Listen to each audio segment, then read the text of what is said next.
음력으로 새해가 시작되었습니다. 우리가 예수 그리스도의 은혜를 힘입은 자로서 하나님의 자녀들로서 새해를 맞이하는데 기대 없이 새해를 맞이한다는 것은 비극입니다. 다 기대 가운데 새해를 맞이해야 되는 줄 압니다. 여러분 모두 한 사람 한 사람 한 분도 빠짐없이 여러분을 향한 올해 하나님께서 계획하신 위대한 일들이 있습니다. 여러분에게 하나님께서 부어주시고자 하시는 그 은혜의 분량들이 있습니다. 그것을 기대함으로 우리 주변에 있는 분들께 이렇게 축복하면서 좀 예언적인 선포를 하기 원합니다. 당신에게 특별한 한 해가 될 것입니다.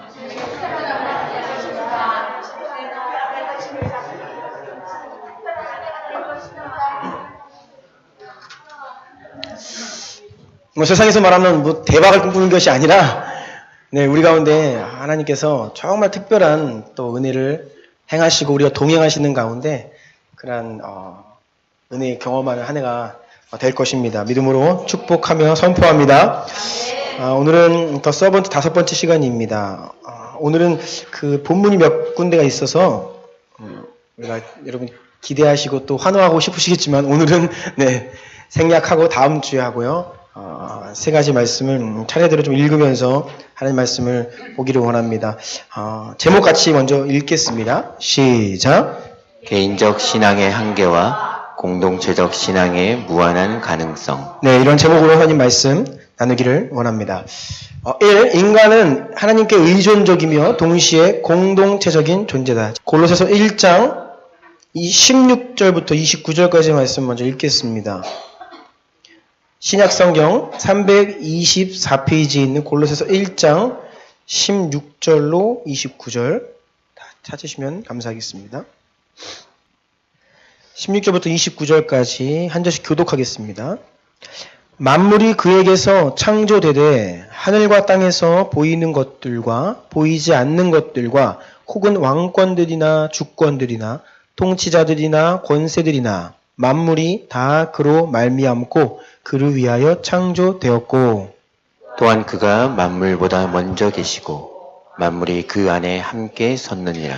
그는 몸인 교회의 머리이시라. 그가 근본이시요 죽은 자들 가운데에서 먼저 나신 이시니 이는 친히 만물의 으뜸이 되려 하심이요. 아버지께서는 모든 충만으로 예수 안에 거하게 하시고 그의 십자가의 피로 화평을 이루사 만물 곧 땅에 있는 것들이나 하늘에 있는 것들이 그로 말미암아 자기와 화목하게 되기를 기뻐하심이라. 전에 악한 행실로 멀리 떠나 마음으로 원수가 되었던 너희를 이제는 그의 육체의 죽음으로 말미암아 화목하게 하사 너희를 거룩하고 흠없고 책망할 것이 없는 자로 그 앞에 세우고자 하셨으니 만일 너희가 믿음에 거하고 터 위에 굳게 서서 너희 들은 바 복음의 소망에서 흔들리지 아니하면 그리하리라. 이 복음은 천하 만민에게 전파된 바요 나 바울은 이 복음의 일꾼이 되었노라. 나는 이제 너희를 위하여 받는 괴로움을 기뻐하고 그리스도의 남은 고난을 그의 몸된 교회를 위하여 내 육체에 채우노라. 내가 교회의 일꾼 된 것은 하나님이 너희를 위하여 내게 주신 직분을 따라 하나님의 말씀을 이루려 함이니라. 이 비밀은 만세와 만대로부터 감추어졌던 것인데 이제는 그의 성도들에게 나타났고 하나님이 그들로 하여금 이 비밀의 영광이 이방인 가운데 얼마나 풍성한지를 알게 하려 하심이라. 이 비밀은 너희 안에 계신 그리스도시니 곧 영광의 소망이니라. 우리가 그를 전파하여 각 사람을 권하고 모든 지혜로 각 사람을 가르침은 각 사람을 그리스도 안에서 완전한 자로 세우려 함이니 이를 위하여 나도 내 속에서 능력으로 역사하시는 이의 역사를 따라 힘을 다하여 수고하노라. 아멘. 아멘. 아멘. 읽은 말씀 16절을 보면 만물이 그에게서 창조되었다. 또 마지막 16절 마지막 보니 만물이 다 그로 말미암고 그를 위하여 창조되었다라고 기록되어 있죠. 출애굽기에서 하나님께서 모세를 부르셔서 민족을 구원해내는데 애굽 땅으로 보내시는데 모세가 하나님께 묻습니다. 이 백성이 하나님을 누구냐고 물어보면 어떻게 이야기해야 됩니까? 하나님께서 여호와 하나님, 나는 스스로 있는 자다. 스스로 있는 자가 너를 보냈다라고 백성에게 말해라 라고 하나님께서 말씀하셨죠. 하나님만이 유일하게 스스로 존재하시는 분이십니다. 그분은 창조주이시고 이 땅의 모든 것들은 하나님으로부터 창조받은 피조물이기 때문에 하나님 외에 어떤 것도 스스로 존재할 수 없어요. 우리의 근원도 하나님으로부터 나왔고 살아가는 것도 하나님 없이는 살 수 없는 존재, 하나님 없이는 존재할 수 없는 것들이 피조물, 피조세계, 그리고 우리들입니다. 요한복음 말씀에도 만물이 그로 말미암아 지은 바 되었으니 지은 것이 하나도 그가 없이 된 것 없다라고 분명히 말씀하고 계십니다. 여러분, 이 창조와 이 진화는 대립되는 하나의 개념이 아닙니다. 오히려 이 이면에는 굉장히 근본적인 영역에 속하는 치열한 영적 전쟁이 그 가운데 있어요. 창조는 혼돈과 불확실성의 반대말입니다. 질서를 말합니다. 창조주께서 의도와 계획을 가지고 설계도를 가지고 그 뜻대로 세상을 창조하셨고 그 뜻대로 세상을 주관 섭리하시고 그것을 이루신다고 하는 하나님의 그 질서를 말하는데 진화는 그렇지 않아요. 흘러가는 대로 그 모든 것들이 그냥 자연스럽게 보여지는 거죠. 우리의 믿음은 눈에 보이지 않는 것, 영적인 원리, 눈에 보이는 세상이 왜 그러한지를 설명하는 영적인 원리를 하나님이 성경을 통해 우리에게 알려주시기 때문에 우리가 그것을 믿음의 눈이 열리면 그것을 믿음으로 아멘하게 되는 것이죠.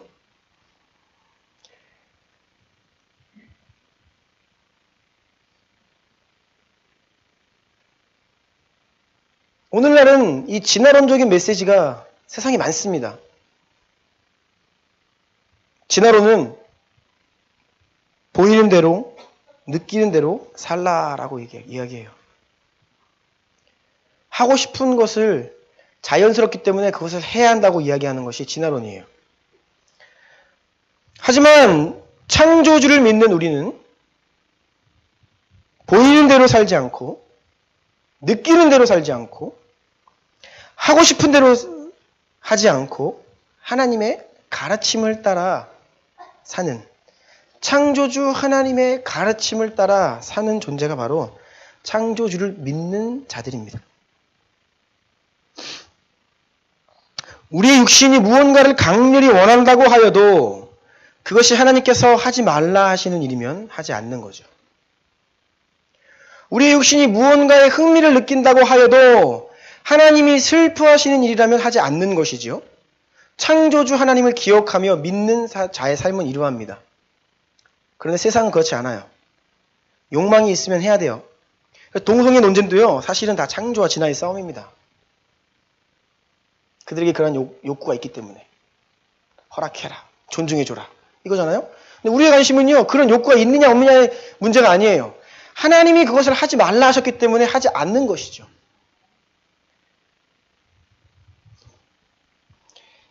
그래서 하나님의 질서 앞에, 하나님의 뜻 앞에 나의 마음과 생각이 정렬되는 것, 이것이 창조주 하나님을 믿는 우리의 삶의 모습이 되어야 합니다. 여러분, 우리가 스스로 있는 존재가 아니기 때문에 하나님이 만드신 피조물이기 때문에 우리는 홀로 살 수가 없어요. 그래서 우리는 하나님을 의지하며 사는 존재입니다. 왜요? 우리는 하나님께로부터 나왔기 때문에. 하나님이 만드신 피조물이기 때문에 그 창조주를 의지하며 살도록 지음받았어요. 그런데 인간이 죄를 범하면서 혼돈과 무질서, 창조는 질서라고 했는데 우리가 어두움 가운데, 혼돈과 무질서 가운데 빠지게 되었습니다. 그래서 인간을 향한 본래 목적과 계획을 회복시키시려 하나님께서 그 아들 예수 그리스도를 이 땅 가운데 보내셨어요. 예수 그리스도께서 십자가에 오르셨고 죽으셨고 부활하셨습니다. 그래서 혼돈과 무질서를 다시 질서 가운데로, 하나님과 끊겼던, 하나님을 의지하며 살도록 창조된 우리가 하나님을 잊고 살았는데 하나님을 다시 기억하고 하나님과 다시 화목해 되고 화해하도록 예수 그리스도께서 그 길을 열어놓으셨다는 것이죠. 예수님은 십자가 위에서 이미 그 길을 이루어 놓으셨는데 너무나 많은 영혼들이 무지해서 그것을 몰라요. 누리지 못하고 삽니다. 그래서 오늘 이 골로새서 말씀을 보면 바울은 자신이 아직도 예수님의 십자가 사역을 모르는, 여전히 하나님과 원수된 그 어둠, 혼돈 가운데 살아가는 사람들에게 그 회복을, 하나님과의 관계, 그 화목을 이루기 위해 자신이 그 복음 사역을 한다는 것이죠. 그런데 바울이 영혼을 살리는 일, 복음을 전하는 일, 선교사로서 선교의 일을 감당하는데 그것을 뭐라고 표현하느냐면, 오늘 본문 말씀 다시 한번 읽기 원하는데요. 1장 24, 25, 28절 읽어주시겠어요? 나는 이제 너희를 위하여 받는 괴로움을 기뻐하고 그리스도의 남은 고난을 그의 몸된 교회를 위하여 내 육체에 채우노라. 내가 교회의 일꾼 된 것은 하나님이 너희를 위하여 내게 주신 직분을 따라 하나님의 말씀을 이루려 함이니라.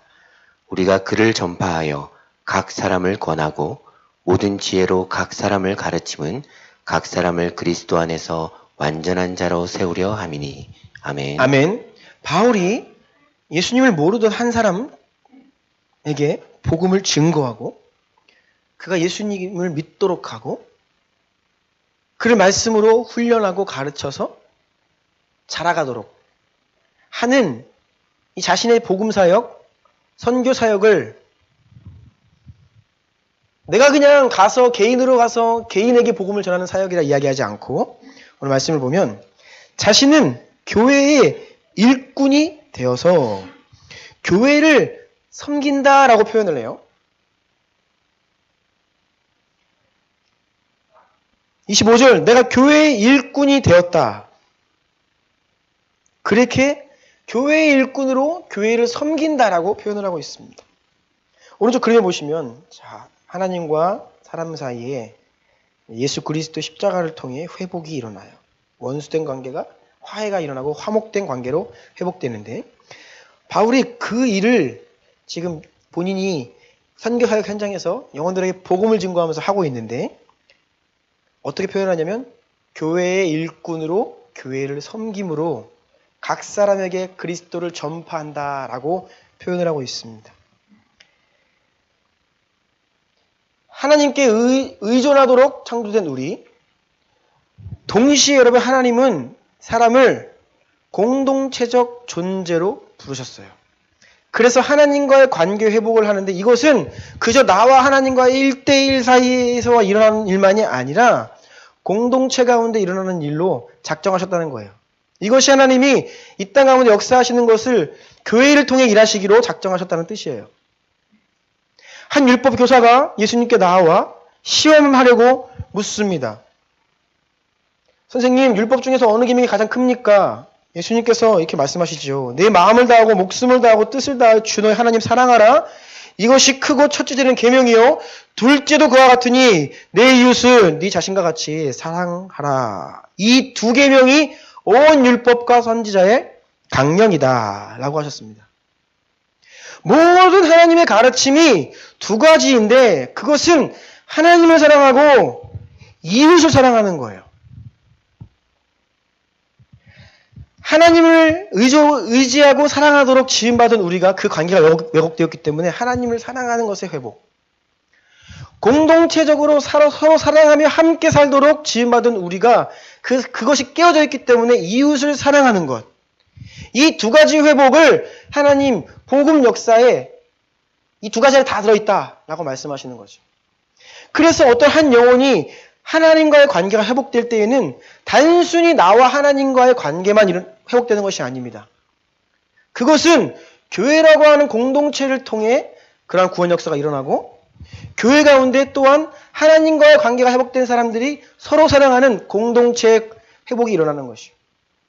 우리가 이 두 가지 존재적 부르심으로 창조되었기 때문에 이 두 가지를 하나님은 복음을 통해 회복하기를 원하신다라는 것입니다. 뭐요? 하나님께 의존하며 살도록 한 우리의 본래 모습, 그리고 공동체, 하나님 백성들이 함께 살도록 하신, 서로 사랑하며 코이노니아하며 살도록 하신 이 두 가지 우리 창조받은 정체성의 회복을 하나님은 십자가를 통해 이루신다. 이러한 관점으로 지금 읽은 골로새서 1장 16절로 29절 말씀을 돌아가신 이후에 다시 한번 읽어보십시오. 그러면 조금 새롭게 보일 겁니다. 자, 2번으로 넘어갑니다. 자기 중심성과 세속적 하나됨. 창세기 11장 1절로 4절. 핸드아웃에 기록되어 있습니다. 다 같이 읽겠습니다. 시작. 온 땅의 언어가 하나요. 말이 하나였더라. 이에 그들이 동방으로 옮기다가 신할 평지를 만나 거기 거류하며 서로 말하되 자 벽돌을 만들어 견고히 굽자 하고 이에 벽돌로 돌을 대신하여 역청으로 진흙을 대신하고 또 말하되 성읍과 탑을 건설하여 그 탑 꼭대기를 하늘에 닿게 하여 우리 이름을 내고 온 지면에 흩어짐을 면하자 하였더니. 아멘. 먼저 말씀드린 하나님과의 관계, 또 공동체의 관계 회복, 이것을 전제하고 이 말씀을 이제 볼 필요가 있는데요. 사람은 공동체적 존재로 지으심 받았다고 했죠. 그런데 하나님이 그 마음 가운데 없는, 즉 십자가를 모르는 자기 중심성, 자기를 위해 살아가는 사람도 그 자기 중심성을 유지한 채 어찌든 이 세상을 보면 끼리끼리 뭉치며 삽니다. 사람은. 그래서 어디를 가나 커뮤니티가 생기고 그룹을 형성하고 또 그 가운데 계파가 있고 라인이 생기고 어떻게든지 이렇게 뭉치는 것들이 있어요. 그 개개인은 다 자기중심적 존재이긴 하지만 이기적인 존재이긴 하지만 그럼에도 불구하고 또 자신의 어떤 뜻을 이루기 위해서 뭉치는데 하나님 안에서 하나님의 뜻을 이루기 위해 모인 교회죠. 교회가 아닌 하나님이 목적이 아닌 사람들의 모임, 이 세속적인 또는 인본적인 이 모임에는요. 그들의 모인 이유가 하나님의 뜻을 이루기 위한 것이 아니라 자기의 뜻을 이루기 위한 모임이죠. 사람의 뜻을 이루기 위한 모임입니다. 지금 읽은 유명한 바벨탑 사건이죠. 4절을 보면 자기의 뜻을 우리의 이름을 내며 하나님의 말씀이 아닌 자신들의 뜻을 이루고자 이들은 모였어요.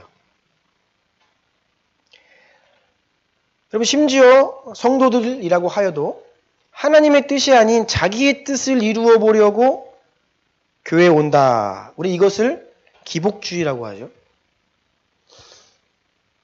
또 때때로 우리 안에 내 야망, 내 욕심이 비전이라고 하는 거룩한 포장지로 감싸여져서 그 밑에 숨어서 내 뜻을 이루어 보려고 하는 자들도 있습니다. 우리는 이런 사람들 향하여 육적인 그리스도인이다 라고 해요. 그리고 그러한 만약 교회라는 이름 모여있지만 하나님의 뜻이 아닌 사람의 뜻을 이루고 있다면 그것은 인본주의적인 세속적인 공동체일 수 있죠.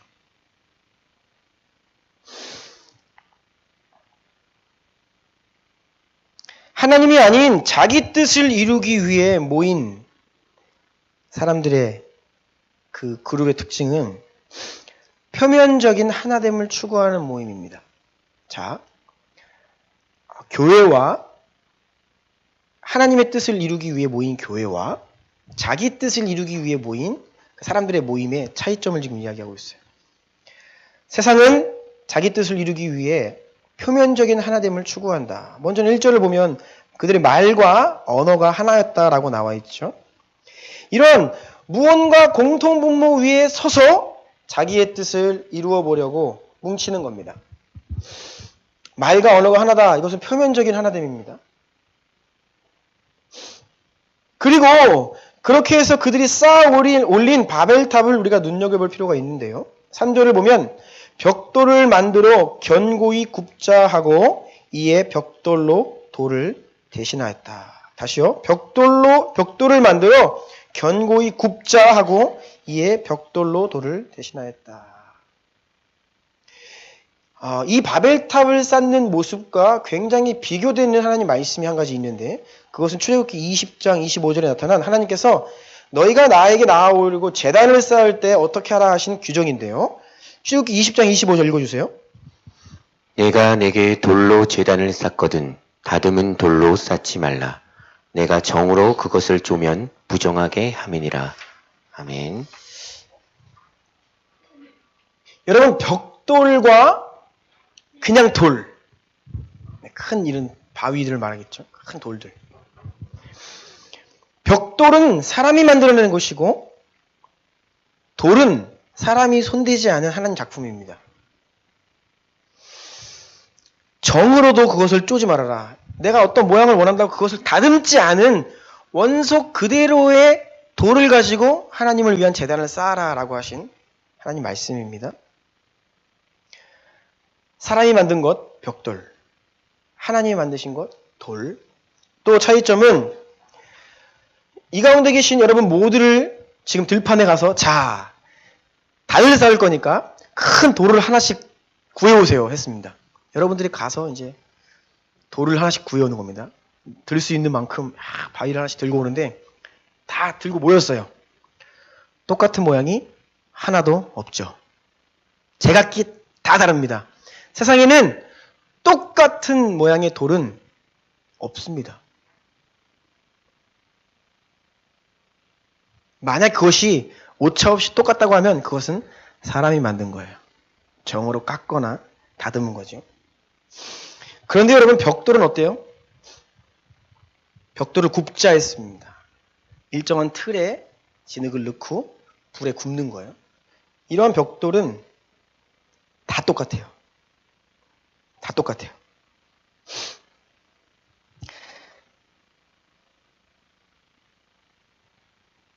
인간이 자기 뜻을 이루기 위해 모일 때 자기 야망을 이루기 위한 성을 쌓을 때 일어나는 표면적 하나됨입니다. 이게 뭐냐?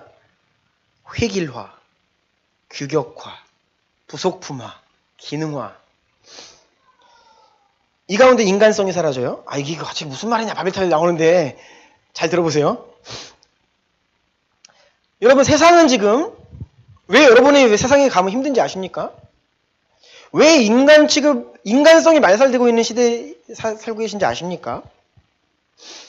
왜 이렇게 경쟁이 치열한지 아십니까?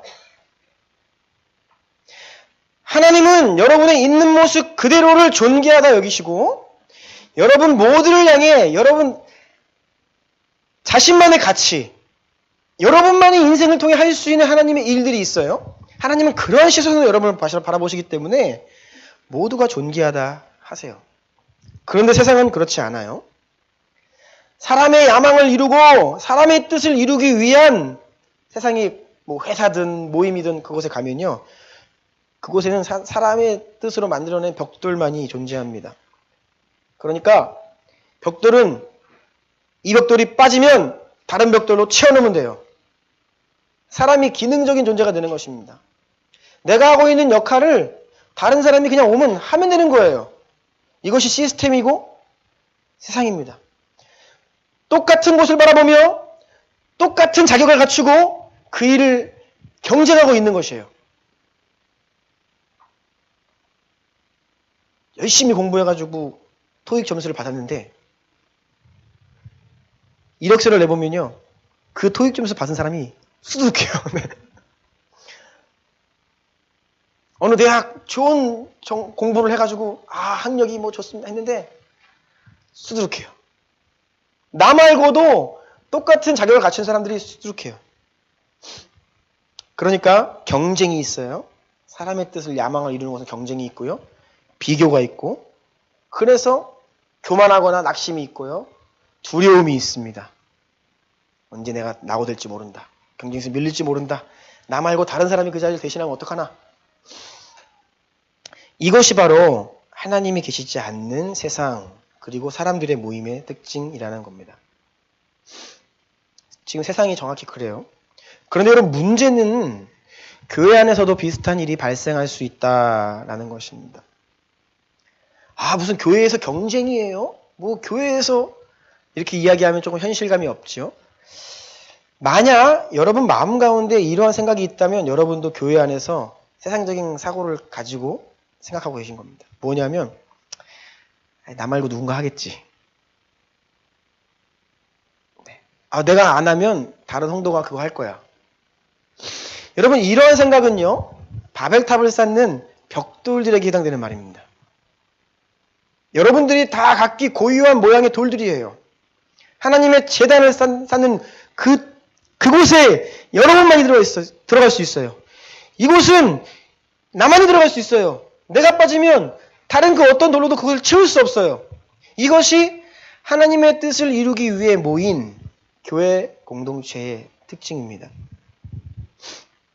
아유, 나 말고도 섬길 사람이 많은데 뭘 이라고 은연중에 생각하신다면 바로 여러분 자기중심성, 하나님의 뜻이 아닌 나의 뜻을 이루기 위한 세상의 모임의 그런 세상적인 영향 가운데 교회에서 생각을 하고 계시는 겁니다. 그리고 또 한 가지요. 교회가 결국 하나님의 뜻을 이루기 위해 모인 공동체입니다. 하나님의 백성들의 공동체예요. 그런데 이 교회가 인본주의적으로 흘러버리면 교회라고 모였는데 하나님의 뜻을 행해야 되는데 자꾸 사람의 뜻을 행하는 교회가 될 때 특징 중에 하나는 비슷한 사람들끼리 모입니다. 표면적인 공통점을 가지고 그런 사람들이 모이는 교회가 돼요. 세상은 표면적 하나됨을 추구한다고 했죠? 교회는 그렇지 않은데요. 교회가 인본주의로 흐르면 그렇게 됩니다. 교회가 인간의 뜻을 이루어 보겠다고 하는 순간 무언가 인간적인 표면적 공통점으로 모이는 교회가 돼요. 제가 여러 차례 말씀드린 기억이 있습니다. 교회는 가난한 자들만 모여있는 교회가 되어서는 안 돼요. 교회는 부자들만의 교회가 되어서는 안 됩니다. 어느 교회가 정치적으로 보수적인 사람들만 모여있으면 안 돼요. 진보적인 교회가 되면 안 됩니다. 교회는 통합적이 되어야 돼요. 그런데 우리 교회가 모노타입으로 간다. 젊은 사람들만 있다. 이것도 건강하지 않은 거예요. 남녀, 노소, 빈부, 보수, 진보 할 것 없이 이 복음이라고 하는 교회라고 하는 것은요. 이 표면적인 하나됨을 추구하면 안 돼요. 끼리끼리 모이는 것은 죄인들의 습성이고 무언가 표면적인 공통분모를 가지고 뜻을 이루어보겠다고 하는 것은요. 하나님의 뜻과 멀어질 수 있다는 것입니다. 복음은 모든 것을 초월해요.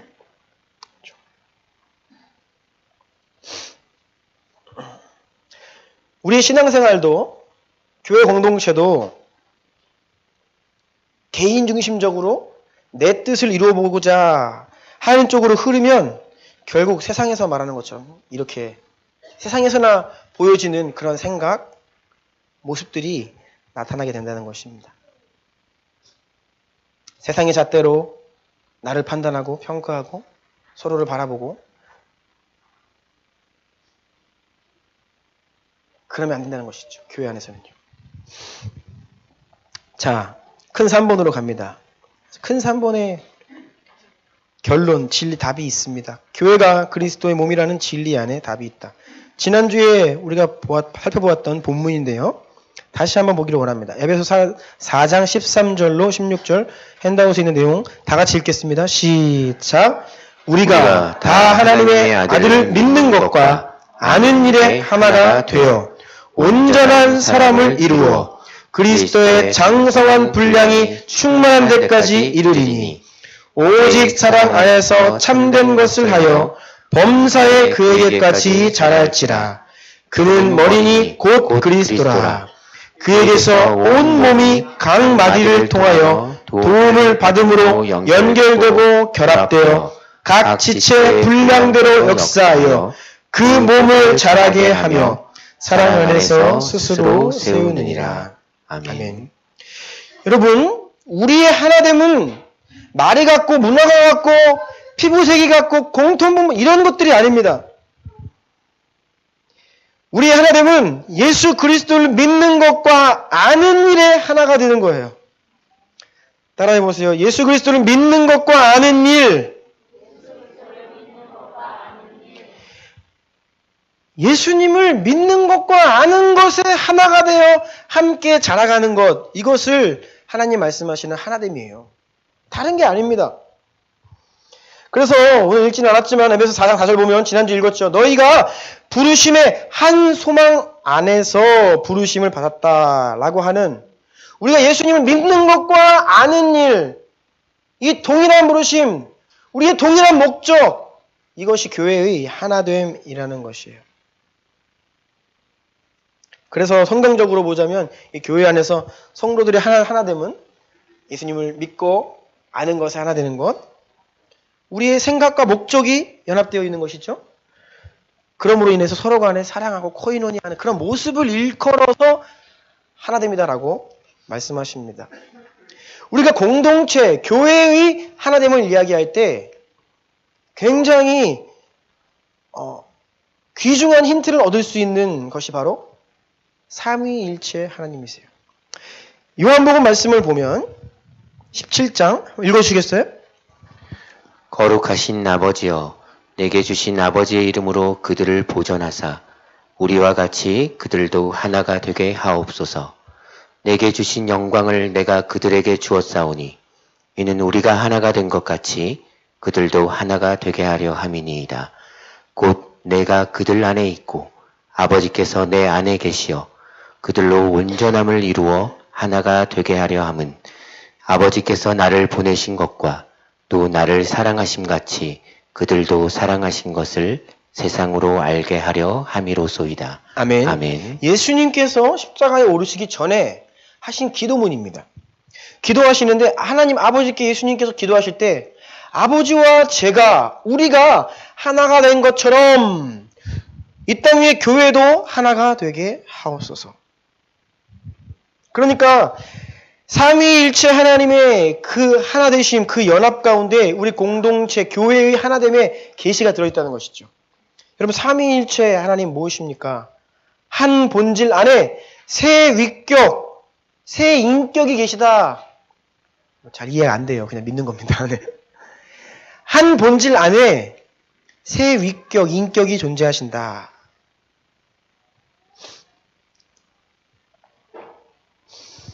성부, 성자, 성령 하나님. 자, 읽어드릴게요. 이 신학적인 진술입니다.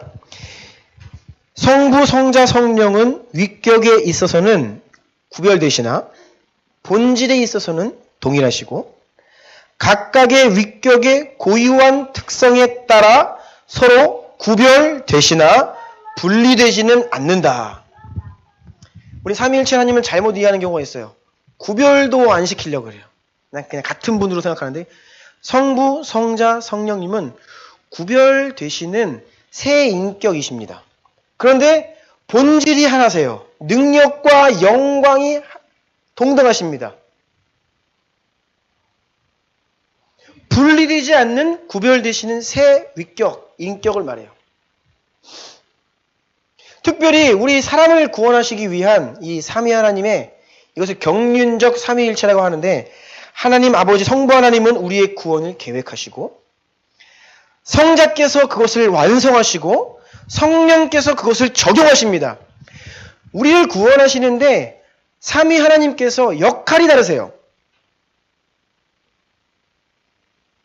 이것을 경륜적 삼위일체다라고 하십니다. 이 가운데 공동체 하나됨이 있어요. 우리가 하나됨이라고 이야기할 때 똑같아지는 게 아닙니다. 다 같은 벽돌도 되는 게 아니에요. 여러분에게 주신 고유한 인격, 캐릭터, 성향, 은사, 여러분의 심지어는 성장 배경, 우리의 아픔, 과거의 모든 것들까지도 하나님은 다 사용하셔서 여러분 한 사람을 이 자리에 두신 겁니다. 여러분 한 사람 한 사람의 고유한 역할, 부르심, 색깔들이 다 있는 거예요. 그런데 구분되지는 않은 그리스도의 지체로 몸으로 연합이 되어 있는 것이죠.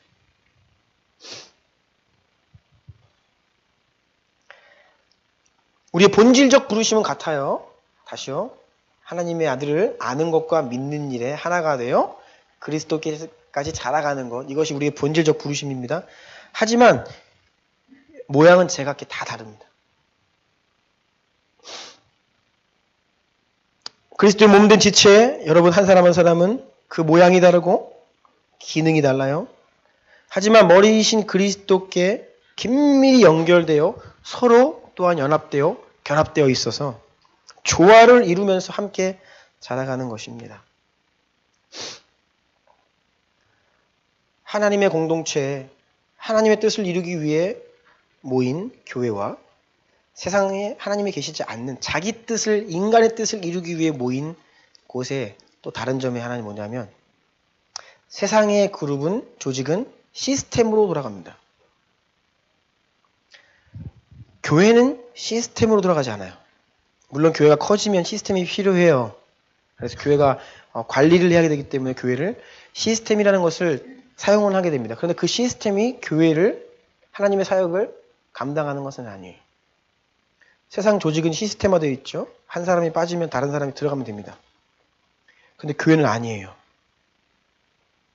여러분 한 사람 한 사람이 아프다, 시험에 든다, 교회에 오지 않는다. 예를 들어서 그러면요, 다른 사람이 그냥 대신하면 되는 게 아닙니다. 다른 한 영혼 우리 교회 새로 와서 그 자리에 채우는 그런 개념이 아니에요. 여러분의 자리는, 여러분의 기능은 다른 그 누구도 대체할 수 없어요. 이것이 하나님 나라의 신비입니다. 이 교회론을 깨달으면 자유해지는 거예요. 세상은 이것이 없기 때문에 경쟁하고 두려워하고 낙심하죠. 그런데 주님 안에서 이것을 깨달으면요, 우리는 자유할 수 있습니다. 큰 그릇, 작은 그릇, 금그릇, 은그릇, 질그릇, 나무그릇. 서로가 서로를 향해서 시기하거나 질투하거나 교회를 섬기면서도 다른 사람 보면서 뭐 그러지 않아요. 이 사람은 그런데 나는 그렇지 않아요.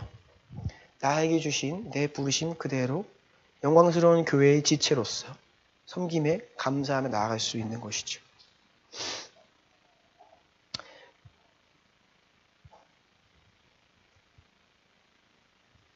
그래서 여러분, 각자, 여러분 개개인의 고유한 부르심을 깨닫는 것이 여러분의 인생의 돌파의 첫 단추예요. 이것을 모르면 우리는 끊임없이 세상과 똑같이 경쟁하고 내 인생을 다른 사람과 비교하고 나아간다는 것입니다. 그래서 여러분은 퍼즐 한 조각이다. 여러분을 대신할 수 있는 다른 퍼즐은 없어요. 우리 모두가 하나님 나라에서, 특별히 주님 몸된 교회에서 그러한 자들로 부르심을 받았다라는 것입니다. 그래서 하나님과의 관계 회복, 이 공동체 회복 가운데 예수님의 그 십자가 사역이 그것을, 이 두 가지를 가능케 하는 것입니다. 말씀을 좀 마무리하려고 하는데요. 여러분, 개인적인 신앙은 하나님과 나와의 개인적인 관계 속에서 자라갈 수 있는 것은 한계가 있어요. 우리 안에 계신 성령님은 무한하시지만 나라고 하는 한계가 있어요. 나 자신이 한계예요. 내가 자라가야 되는데 나 홀로 하려고 그러면요, 내 자신이 한계입니다. 그런데 공동체 가운데 우리가 연합이 되고 결합이 되잖아요. 그러면 우리가 함께 지어져 가면서 자라가는데 그리스도의 장성한 분량까지 살아갈 수 있죠. 그래서 자기중심적 개인적 신앙의 한계는 나 자신이고요, 공동체적 신앙의 가능성은 무한한데 그것이 예수 그리스도이십니다. 이러한 마음으로 다시 한번 에베소서 4장 13절로 16절 핸드아웃에 있는 내용 다시 한번 읽겠습니다. 시작. 우리가 다 하나님의 아들을 믿는 것과 아는 일에 하나가 되어 온전한 사람을 이루어 그리스도의 장성한 분량이 충만한 데까지 이르리니 오직 사랑 안에서 참된 것을 하여 범사에 그에게까지 자랄지라. 그는 머리니 곧 그리스도라. 그에게서 온 몸이 각 마디를 통하여 도움을 받음으로 연결되고 결합되어 각 지체의 분량대로 역사하여 그 몸을 자라게 하며 사랑 안에서 스스로 세우느니라. 아멘. 아멘, 아멘. 그래서 우리가 하나님을 의존하는 존재로 창조받았고 공동체적 하나님의 백성들의 공동체로 살아가도록 창조되었기 때문에 이 두 가지가 회복되지 않으면 우리 가운데 채워지지 않아요. 우리는 본래 그렇게 살도록 지음받은 존재이기 때문입니다. 하나님과의 관계가 회복되지 않고 공동체의 관계가 회복되지 않으면 우리 가운데 그것을 채울 수 없는 공허함이 있는 것입니다. 근데 세상은 이걸, 사탄은 싫어해요, 이거를. 그러니까 예수님을 믿은 자, 이미 성령님이 그 마음 가운데 내주하시는 영혼, 이제 하나님과의 관계는 이제 회복이 되었잖아요. 그러면 뭘 하냐면 너 혼자 신앙생활해라. 자기중심성을 끊임없이 자극합니다. 교회 나가는 거 귀찮고 가면 사람들 상대하느라 힘들고 야, 너 혼자 예배드리고 혼자 만인 지세상이잖아. 누구 도움 없이 나갈 수 있잖아. 혼자. 여러분 온라인 성도, 온라인 예배 이거 웬 말입니까? 이거 말도 안 되는 거예요. 네. 하나님은 그런 모습을 부르지 않으셨습니다. 물론 이제 출산하시는 분들 출산하시고 나면 몸조리 하느라 못 오실 수 있어. 그럴 때는 당연히 온라인 틀고 예배 드려야죠. 그렇게 해서라도 주일에 예배 드려야죠. 근데 SNS, 이 온라인, 이 미디어가 하나님과의 관계를 강화시키는 도구가 되어야 되고 공동체 서로 간의 관계를 강화시키는 요소로서 도구가 되어야지 이것을 대체하면 안 됩니다. 그렇죠? 몸된 교회 공동체를 대체하는 온라인 예배, 온라인 성도가 나오면요. 그것은 사탄이에요, 사탄.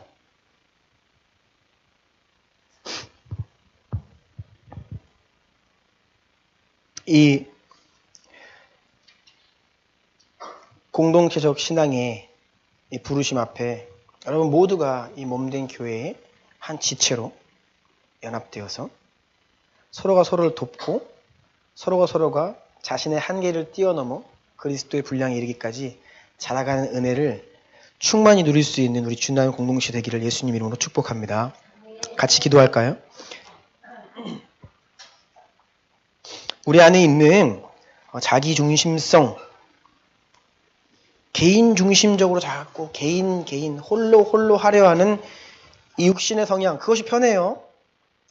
교회 오면 나와 다 똑같으면 뭐 편한데 다 모양이 달라요. 성향이 다릅니다.